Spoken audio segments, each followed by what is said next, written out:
नमस्कार सभी विद्यार्थियों। राजकीय महाविद्यालय सुमेरपुर के YouTube चैनल पर इतिहास की सहायक आचार्य यानी मैं सीमा चारण आपका हार्दिक स्वागत करती हूँ, अभिनंदन करती हूँ।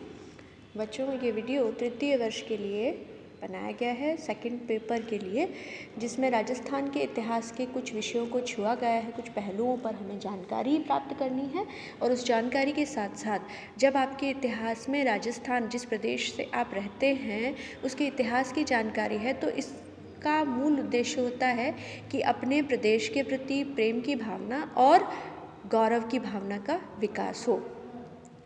तो इसी उद्देश्य से हम जो ये वीडियोस बना रहे हैं, हमारा उद्देश्य ये है कि न सिर्फ आप अपने देश के प्रति बल्कि अपने प्रदेश के प्रति भी जानकार तो हो ही हों, इनके प्रति प्रेम की भावना और गौरव की भावना जागृत हमने हो सके। इसी भावना पर विचार करते हुए हम आज बात करने जा रहे हैं अजमेर के चौहान वंश। उनको शाकंभरी का चौहान भी कहा जाता है, शाकंभरी कहा जाता था।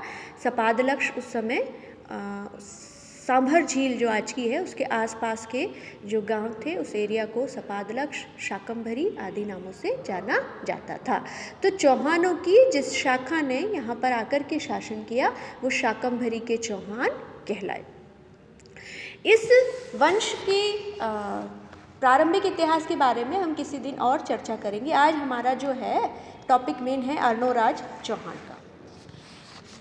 अर्णोराज चौहान का राज्याभिषेक लगभग 1133 के आसपास गद्दी पर बैठा और 1155 के लगभग तक वो शासन करता रहा।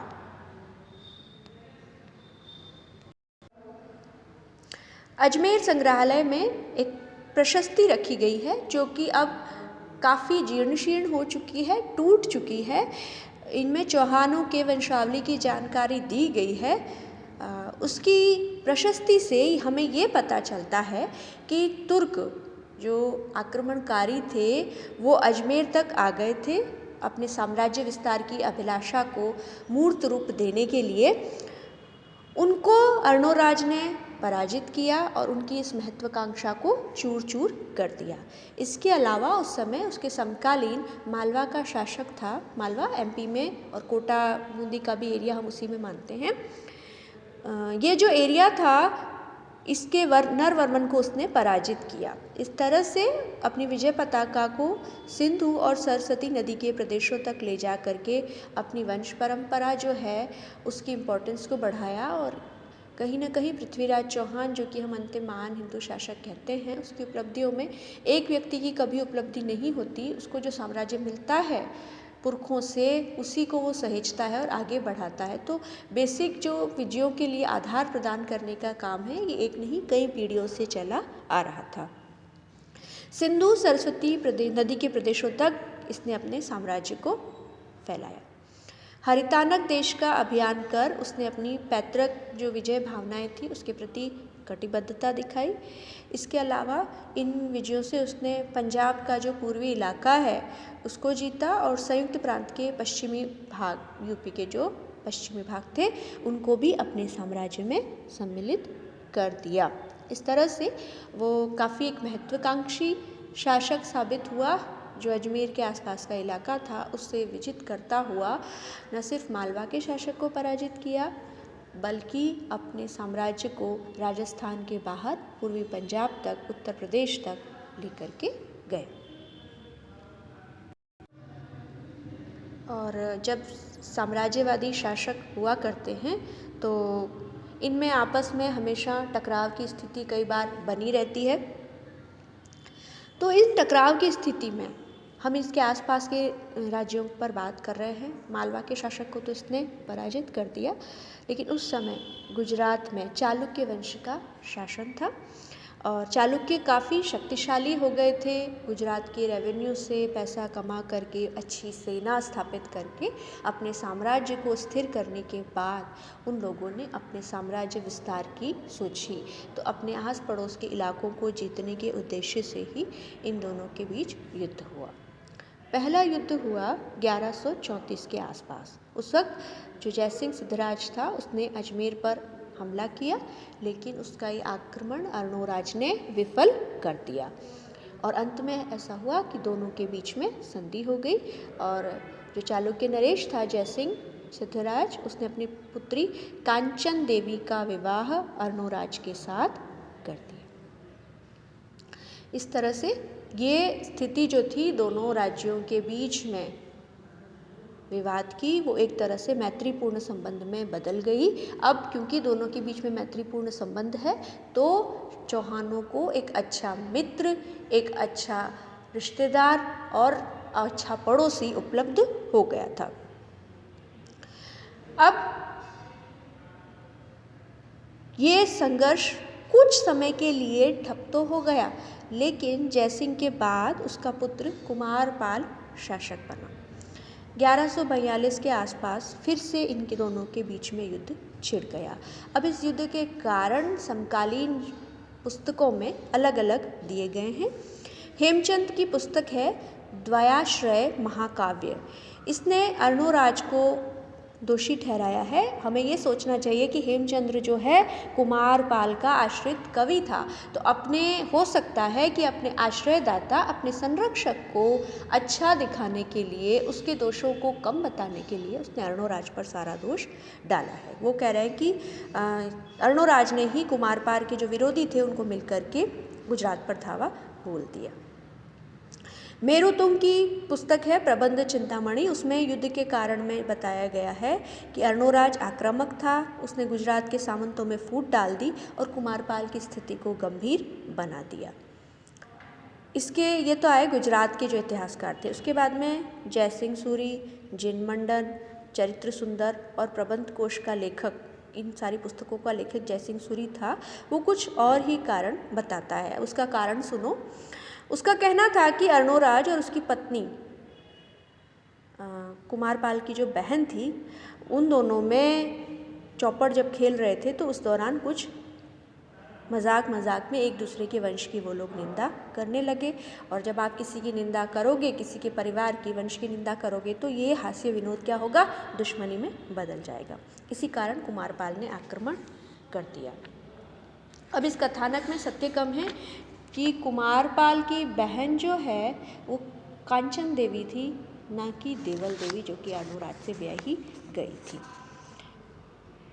हेमचंद्र जो कि कुमारपाल का आश्रित था, उसका ये कहना कि अर्णोराज आक्रामक था, पता नहीं ये सही हो या नहीं हो, लेकिन हाँ, इस युद्ध का कारण दोनों ही शासकों की साम्राज्यवादी नीतियाँ थी।